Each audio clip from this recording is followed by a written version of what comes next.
Hey everybody, what is going on? I hope you guys are all doing well, and welcome to another tutorial video. In this video, I'm just going to make a quick instruction set on how you can create a project plan in Asana, so let's get right into it. Now, Asana is pretty much exclusively used for project planning, and, well, not exclusively for projects. You can use it for your own things, your own tasks you have on a daily basis.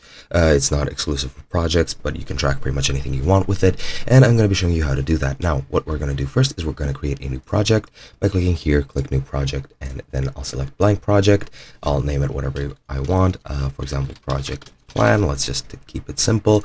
Click on list, and I'm just going to create that project with the list as the main view. And the list view looks like this. Of course, now it is completely blank, but you have a couple of views that you can use. You have list, you have board, you have timeline, and you have the calendar.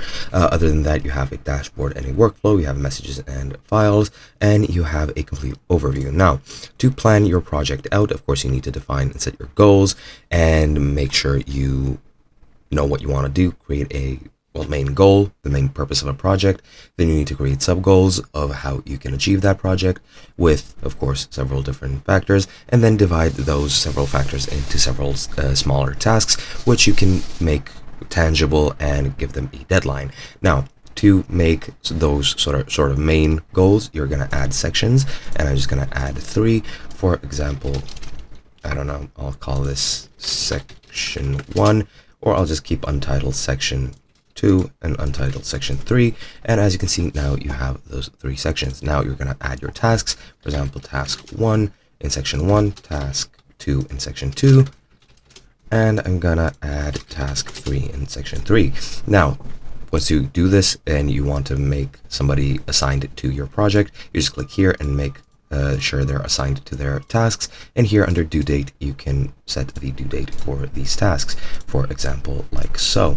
Now, you could also add different fields. For example, you can add single select fields, multi-select fields, you can add people, you can add a text field, you can add time tracking so that you can track how much time a task takes. You can add tags to, for example, make sure there is a certain priority. For example, I have made these tags of priority, of course color coded as well, so you can set a priority for your tasks, and you can click here to complete a task once you actually achieved it. And that is pretty much it. That's just some of the things you can do. Hope you guys enjoyed, and I'll be seeing you guys in another video.